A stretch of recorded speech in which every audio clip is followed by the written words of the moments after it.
brief overview of wine microbiology history. I always like to start off with the accomplishments of Louis Pasteur, who basically characterized both biologically and biochemistry the process of fermentation. He also implemented the process of pasteurization, which is gentle heating to reduce spoilage.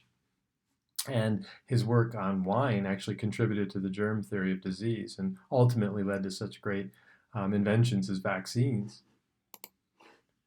In 1854, Pasteur was appointed dean and professor of chemistry at a university in France and became the minister of public instruction. And I always like this quote because it really illustrates Pasteur's primary purpose, which was to conduct practical, applied microbiological and biochemical research that could benefit humankind. The prevailing thoughts on fermentation at the time were that they were inherent unstabilizing vibrations that resulted in the conversion of sugar to alcohol. So really what that means is that people didn't know what the heck was causing fermentation, but it seemed to be a spontaneous reaction. And the last bullet point really illustrates that they felt that the blobs that were in ferments were actually just products of the fermentation. They weren't the cause. And those blobs eventually, Pasteur realized, were living things that were the actual reason why fermentation took place. So some of Pasteur's early findings that yeast cells were plump and budding under normal fermentation conditions. And so this micrograph here illustrates a budding yeast cell. So here's the mother cell and then a little daughter bud coming off of that. And there's all over the place. Anywhere these little arrows are pointing to is a budding yeast. And so that was something that Pasteur noted, that these organisms appeared to be growing, and it appeared to be proportional to the rate of fermentation. Another important concept is that when lactic acid or acetic acid or other fouling agents would form in addition to alcohol, he often noted that small bacteria were typically present and mixed in with the yeast cells. And so in this particular case, you can see some of these, an example of this, what Louis Pasteur might have seen under his early microscope. And so these rod-shaped organisms correlating, these bacillus or rod-shaped organisms correlating with the presence of lactic acid, for example.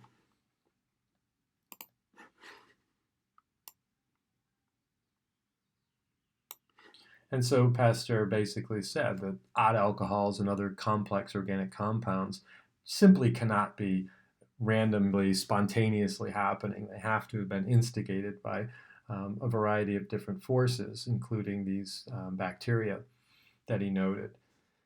Emperor Napoleon enlisted Pasteur to save the wine industry from diseases of wine, and so part of the way he did that was, again, by characterizing the process and then realizing that if he could kill the spoilage microbes, or at least most of them, without changing its taste, then that would be a great benefit, and that's where pasteurization came in. So with pasteurization, you have to sort of strike a balance between product quality and the amount of organisms that you kill. So again, pasteurization is all about reducing, not eliminating completely. And so you're reducing the spoilage microbes hopefully without altering the taste of the wine. Pure cultures of microbes and yeasts added to sterile mashes resulted in more uniform, predictable fermentations. And this was a big innovation, the idea that you could use pure starter cultures instead of, kind of the backslopping approach that was used, where you take a bit of lees or something from a previous batch that turned out pretty well, and you throw that into the new juice and hope for the best. And then, lastly, alcohol and yeast cell formation occurred in parallel. So live yeasts were actually required for alcohol formation. They weren't just the byproduct of it. Some of the major advances of the 20th century, pasteurization and aseptic bottling, as I've already talked about, defined pure starter cultures, again, huge innovation, controlling fermentations, again, rather than just kind of leaving them to the whims of the environment. Now you've got fermenters and things that can actually regulate temperature and infusion of nutrients or infusion of gases. Preservatives were also a big one. as well, a big addition. And so again, the addition of metabisulfite, for example, as opposed to pasteurization, because people realize that if you didn't hit the pasteurization right, you're going to change the flavor, aroma, color. And so adding a preservative might have been, in many cases, is more advantageous. Obviously, if you don't want to sulfite your wines, then you may not have any choice but to preserve through pasteurization. And of course, the concept of fining agents and filtration. And so I have some notes down here. And typically, filtration is through diatomaceous earth or a small pore filter to remove yeast cells, bacteria, grape fragments, things like that. And especially in white wines, where you don't want live yeast or bacteria doing any kind of additional biochemistry in the bottle over time. The fining agents are, there's many types. There's organic, there's inorganic ones. The organic ones are often made out of animal materials, which I guess could be a problem if you're vegan or vegetarian, and that's why I put this little note here. Things like isinglass, for example, which is made from dried fish swim bladders, which is kind of gross sounding. But certainly things like casein or egg proteins and so forth could put people off. And again, the purpose of the fining agents is just to remove tannins, which can influence astringency and soften a wine, or to get rid of phenolics, which often have influences on the color, and even proteins. Something as small, things that are small as proteins and phenolics and tannins. But proteins, getting rid of those can influence whether or not you have haze in the wine. And so again, the process of fining and filtration was a huge innovation. This is just a quick overview of Koch's work leading to the concept of pure culture isolation. And so Robert Koch performed this, was performing this method of pure culture isolation, where they used boiled potato wedges that were left open to the air. And in Koch's lab, that's how they kind of cultured things. They would streak things on a solid potato wedge. But one of Koch's lab assistants, Franny Hess, I believe her name was, Franny Hess, I believe, was the wife. I may be wrong about that. I should have looked it up. Anyway, doesn't matter. But Hess and his wife explored the use of agar, because his wife was a prolific baker, and she used agar, which is an algal polysaccharide, to sort of solidify and give firmness to her cakes.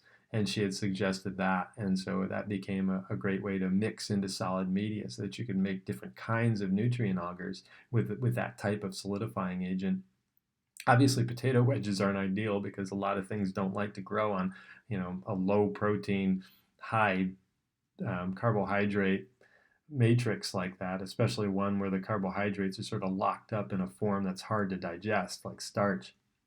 So Petri dishes were also invented along with lids to facilitate this process of pure culture isolation. So you have a mixed population, and then you can separate these guys through a streaking technique, where you can get isolated individual colonies, and then this individual colony can be stored pure. And then obviously, if you need that for some work, you can actually do work on that individual rather than having a mixed bag. So Koch's work was really important as well, and contributing to that concept of pure culture isolation. In the late 1800s, Buchner was also important, and he showed that fermentation could occur in yeast extracts that were cell-free, which is a great innovation, because now you didn't have to worry about always having live yeast around. You could crack yeast cells open and do the individual biochemical reactions in a test tube without the living organisms present. And lastly, I always like to talk about an example of an epidemic. And again, this isn't technically microbiology, but it's sort of, but the concept of an epidemic as it relates to microbiology. And this was the phylloxera wine disease that destroyed over 70% of French vineyards in the mid-19th century.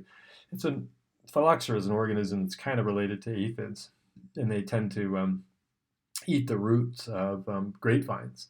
which obviously starves the developing plants if the microbes are absorbing all the nutrients from the root, and then the material can't get up to the can't get up to the to the rest of the plant. So anyway, I'd put this in here just so you can kind of get a sense for the overview of what's happening here, and you can read this bottom part here. But just as a general overview, you have a winter egg, and these are usually just laid in like the bark of the grapevines, and so these little wingless forms can undergo a lot of asexual reproduction, and they make a ton of eggs, and then the resulting little nymph that comes out of there crawls out and actually can crawl to other plants, but this guy can also reproduce asexually, can develop and reproduce, then climb up higher into different parts of the same plant and cause these little galls to form. And inside these little galls, and here's a picture of an actual picture of them. So inside these little galls, they can lay even more eggs, and then again produce even more progeny. And so then these progeny can then spread out into the soil, and then crawl from the soil into other vines and so forth.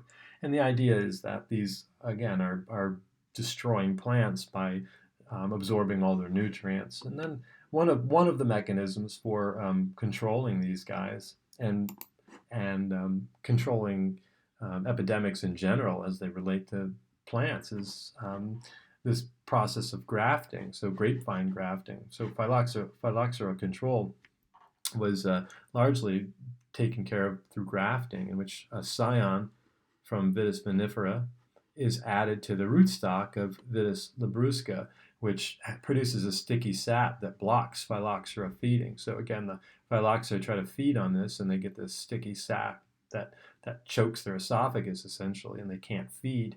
And then so this combination, the scion, which is again the upper part of a graft, and then the rootstock, which is actually as the name suggests, the root, and then these guys will fuse together and become one plant. And so that's how this particular outbreak was averted.